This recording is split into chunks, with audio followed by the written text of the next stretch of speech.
আমি জানতাম বিষয়টা, আমি খুব এদের সাথে যোগাযোগও ছিল।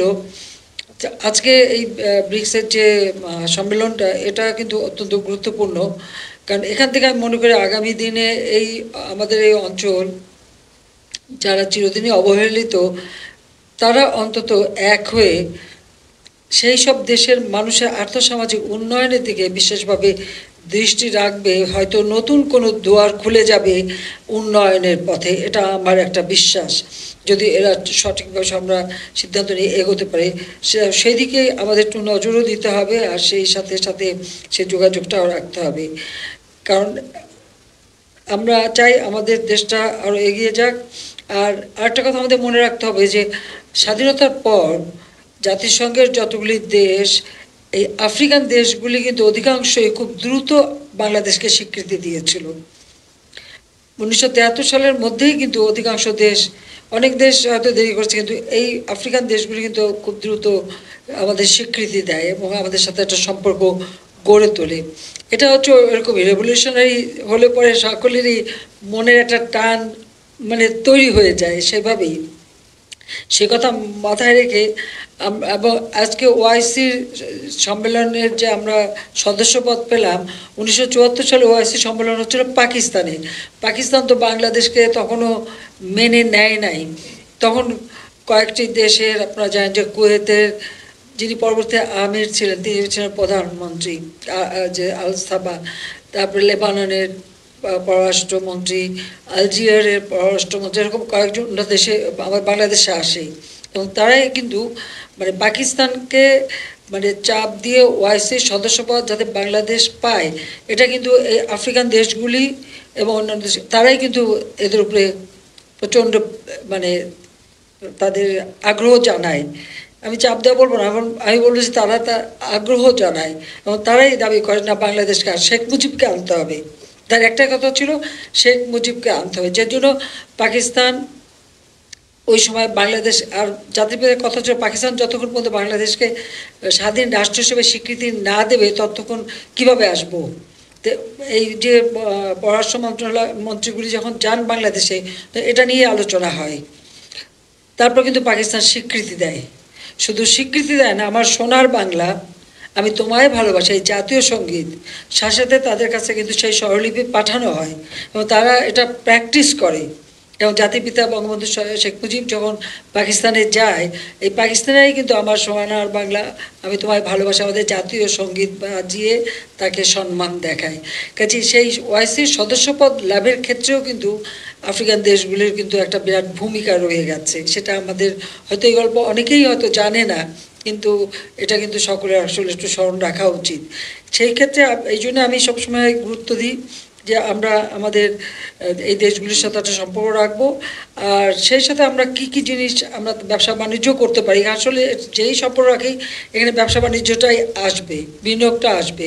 যেমন আজকে সাউথ আফ্রিকার যিনি বিনিয়োগ মন্ত্রী, উনি যে বক্তৃতা দিলেন, তারাও এখানে স্পেশাল ইকোনমিক জোন করছে, তারা বিনিয়োগ চায়। আমাদেরও একটা চিন্তা আছে, যদিও এখন যে আমাদের ডলার এবং রিজার্ভ এসব বিষয়গুলি একটা সমস্ত, তবুও আমরা বেসরকারি খাতকে কিন্তু বহু আগে থেকে আমি তাদেরকে উৎসাহ দিচ্ছিলাম যে তার জন্য এইসব দেশে মানে বিদেশ আফ্রিকান দেশগুলিতে বিনিয়োগ করে, যাতে আমরাও সেখান থেকে লাভবান হতে পারি। তো আমরা মনে করি যে এটা উভয় পক্ষেই আমাদের বিষয়ে আলোচনা করা দরকার, যে তারা আমাদের দেশে আসুক, সেখানে বিনিয়োগ করবে, আবার আমরাও ভবিষ্যতে আমাদেরও চেষ্টা থাকবে যখন আমরা আর্থিক এই যুদ্ধের এই ভয়াবহতা, এটাই আমাদের উপর সবথেকে, কোভিড-19 আমরা কিন্তু মোকাবেলা করে পার করে চলে এসেছিলাম। আমাদের অর্থনীতিতে যতটুকু মন্দা ভাব ছিল সেটা আমরা কাটিয়ে কিন্তু এগিয়ে যাচ্ছি। কিন্তু এই ইউক্রেন রাশিয়ার যুদ্ধ এবং বিশেষ করে স্যাংশন, কাউন্টার স্যাংশনের পরে সারা বিশ্বব্যাপী মুদ্রাস্ফীতি বেড়ে যাওয়াতে তাতে যেমন উন্নত দেশও হিমশিম খাচ্ছে, আমাদের দেশও। কারণ আমাদের একটা মনে রাখতে হবে যে ছোট্ট একটা ভূখণ্ডে এত বিশাল জনগোষ্ঠী, তাদের অন্ন, বস্ত্র, বাসস্থান, চিকিৎসা, শিক্ষার ব্যবস্থা করে দিয়ে তারপর অর্থনৈতিক উন্নয়নের পথে যাওয়া, এবং আমাদের চাষ উপযোগী জমি কিন্তু সীমাবদ্ধতা আছে। কিন্তু আমি বলবো যে আমাদের দেশের কৃষি বিজ্ঞানীরা গবেষণার উপরে আমি যখন প্রথম প্রাইম মিনিস্টার হই সবার আগে আমি গবেষণার উপরে গুরুত্ব দিয়েছি। এই গবেষণার উপরে গুরুত্ব দিয়ে এই গবেষণার মাধ্যমে আজকে আমরা কিন্তু খাদ্য উৎপাদনে আমরা প্রায় বলতে গেলে চাল উৎপাদনে তো আমাদের উদ্বৃত্তই হয়, পাশাপাশি অন্য সব জিনিসই কিন্তু আমরা উৎপাদন করতে পারছি। আগে যে সব যেমন তরি তরকারি ওই শীতকালে কবে খাবো বসে থাকতো, তো এখন আর সেখানে বসে থাকতো না, 12 মাসই করতে পারি। এই বর্ষাকালেও কেউ পাতাকপি খাচ্ছে বা গাজর খাচ্ছে বা টমেটো পাওয়া যাচ্ছে বা সিম পাওয়া যাচ্ছে, লাউ পাওয়া যাচ্ছে, এটা একসময় দেশের মানুষ চিন্তাই করতে পারতো না। অন্তত আমি একজন বৃদ্ধ মানুষ হিসেবে বলতে পারি যে আমাদের ছোটোবেলারই এটা অভিজ্ঞতা ছিল যে কবে শীতকালে প্রথম শীতের সবজি উঠবে, আর তার দামটাই ছিল খুব একেবারে আকাশচুম্বী একটা দাম দিয়ে কে কত দামে কিনতে পারলো আর কে কত বেচতে পারলো, এটা একটা কম্পিটিশন ঢাকার বাজারে আমরা ছোটোবেলা থেকে দেখেছি। তো এখন কিন্তু 12 মাস সব পাওয়া যাচ্ছে। কাজে এভাবে মানে আমি বলবো যে অসাধ্য সাধন করেছে আমাদের কৃষি বিজ্ঞানীরা। অন্যান্য ক্ষেত্রেও আমরা কিন্তু বিশেষ করে গবেষণার উপরে গুরুত্ব দিচ্ছি। তো সেই জন্য আমি এটুকু বলবো যে আমাদের এইসব দেশের সঙ্গে সম্পর্কটা আরও উন্নত করা, আর তাছাড়া যে সমস্ত পণ্য আমরা উৎপাদন করে সেটা বাজারজাত করা। যেমন আমরা এখন আইসিটি ডিজিটাল ডিভাইস সেগুলো কিন্তু অনেক আমাদের উৎপাদন বাড়ছে, আমাদের সেখানে বিনিয়োগ বাড়ছে, সেগুলিও রপ্তানি আমরা করতে পারি। পাশাপাশি মানে ডিজিটাল শিক্ষাটা কিন্তু এটা আওয়ামী লীগ সরকারই দেওয়া, এবং আমরা কিন্তু ট্রেনিংয়েরও ব্যবস্থা করে দিয়েছি, দক্ষ জনশক্তি তৈরি করছি। কাজে দক্ষ জনশক্তি তারা আমরা বাইরেও পাঠাতে পারি। যে আমাদের যে অভিজ্ঞতা সে অভিজ্ঞতা আমরা সাউথ আফ্রিকার সাথে অন্যান্য দেশের সাথে চাইলে আমরা তাদেরকেও সেটা জানাবো এবং দরকার হলে আমরা সহযোগিতা করব। জলবায়ু পরিবর্তনের অভিজ্ঞতাতে এই আফ্রিকার অনেক ছোট ছোট দেশ আছে, স্মল আইল্যান্ড, যেগুলি তারা খুবই খারাপ অবস্থায় আছে। এখানেও একটা মানে বিরূপ মানে পরিবেশ দেখা দেয়। সেখানে আমরা সেটাকে আমরা কিন্তু এই জলবায়ু পরিবর্তনের ক্ষেত্রে সেই আমি 2000 ছিল বোধ 11 সালে COP15 যখন হলো, 10 না 11 10, তো যাই হোক ওই COP15 যখন হয় তখনই ওই কোর কমিটিতে আমি ছিলাম, আমার একটা অভিজ্ঞতা হয়। তারপরে আমরা কিন্তু সিদ্ধান্ত নিয়ে আমরা ফিরে এসে আমাদের নিজস্ব একটা ট্রাস্ট ফান্ড করি এবং আমরা সেখানে টাকা দিয়ে কিভাবে জলবায়ু পরিবর্তন মোকাবেলার কি প্রোগ্রাম আমরা নেব সেগুলোকে নিয়ে আমরা কিন্তু কাজ তখন থেকেই শুরু করে দিয়েছি। কাজেই আমরা এসব ব্যাপারে যথেষ্ট অগ্রগামী। এই ক্ষেত্রে আমাদের যে অভিজ্ঞতা আমরা সকলের সঙ্গে মানে যোগাযোগ করা এবং তাদের সঙ্গে আমরা শেয়ার করি। তবে এটা ঠিক যে পরিকল্পনাটা তো যার যার দেশের জলবায়ু আবহাওয়ার উপর নির্ভর করে তারা করবেন।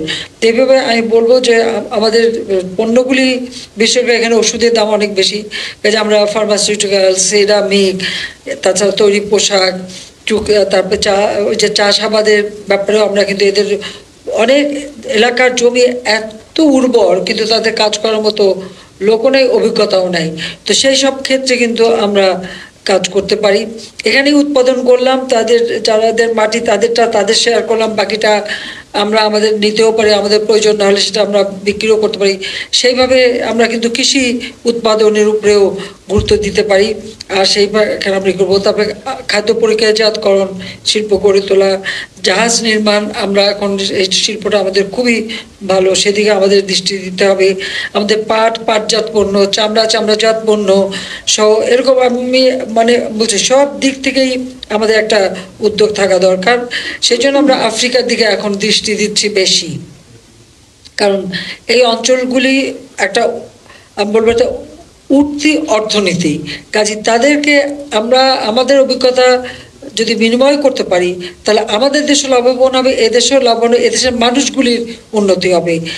শিক্ষা, স্বাস্থ্য, সেই সব ক্ষেত্রে আমাদের যে সমস্ত অভিজ্ঞতা সেটাও আমরা তাদের সাথে বিনিময় করতে পারি। এই যে কমিউনিটি ক্লিনিক করে আমরা যে চিকিৎসা সেবা দিচ্ছি বা আশ্রয়ণ প্রকল্পের মাধ্যমে আমরা ভূমিহীনদের ঘর করে দিচ্ছি, আমরা শিক্ষার উপরে যে গুরুত্ব দিচ্ছি, 2.5 কোটি শিক্ষার্থীকে আমরা কিন্তু বৃত্তি দিয়ে থাকি একবার উচ্চ শিক্ষা গবেষণা পর্যন্ত নিয়ে।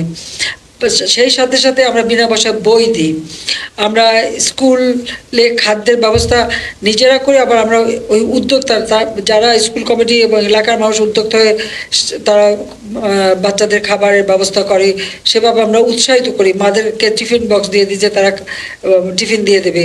তো এইভাবে বিভিন্নভাবে আমরা কিন্তু শিক্ষার হারটাও কিন্তু আমরা সেটা মাত্র 45 ভাগ ছিল, আজকে 75 ভাগে, 75 থেকে বেশি হবে এখন। আমরা কিন্তু বাড়াতে পেরেছি। এখন কিন্তু সবাই, এমনকি বাবা মাও চায় বাচ্চাদের পড়াতে। মায়ের ভিতরে যে এই উৎসাহটা তৈরি করা, এটা কিন্তু আমাদের করতে হয়েছে। এত গল্প বলতে গেলে অনেক সময় লাগবে, কিন্তু প্রত্যেকটা কাজই কিন্তু এই গ্রামে গ্রামে হেঁটে হেঁটে মানুষের সঙ্গে মিশে মিশে মানুষের সঙ্গে কথা বলে তাদের চাহিদা মতনই কিন্তু পরিকল্পনা নিয়েছি, কার্যকর করেছি, এখন ওরা ফল পাচ্ছি। এটা হলো বাস্তব, এটা হলো আমার অভিজ্ঞতা। কাজে সেই ক্ষেত্রে আমরা এই সমস্ত অভিজ্ঞতা এইসব দেশে তাদেরকে আমরা জানাতে পারি যে যত বেশি শিক্ষিত জাতি হবে তত বেশি জাতি উন্নতি করতে পারবে, দারিদ্র্য বিমোচন হবে। তো আমি এটাই চাই যে আমাদের ব্যবসা বাণিজ্য থেকে শুরু করে সর্বক্ষেত্রে এই আফ্রিকান দেশগুলির সাথে আমাদের আরও সুসম্পর্ক হোক, আমরা আরও বাণিজ্য বাড়াতে পারি, আর আমাদের উৎপাদিত পণ্য যেমন তাদের বাজারে দিতে পারবো, আবার তাদের কাছ থেকে আমরা অনেক কাঁচামাল ক্রয় করি এবং আরও কী কী ক্রয় করতে পারি সেদিকে, যেমন চিনি থেকে শুরু অনেক কিছু, তেল টেল অনেক কিছু তো আমরা এই অঞ্চল থেকে নেই। তো সেটাও তুলা আমরা নেই, অনেক কিছু নেই। তো সেইগুলিতে আবার মানে বিশেষ করে দৃষ্টি দেওয়া উচিত। তো সেটা এটা নিয়ে পরে আরও বিস্তারিত আমরা আলোচনা করতে পারবো। যাই হোক, এখানে কিন্তু আমাদের যথেষ্ট জনসংখ্যা অনেক আছে, বেশ বাঙালি অনেক আছে। প্রত্যেক দেশেই আমাদের কিছু মানে স্থানীয় লোক আছে।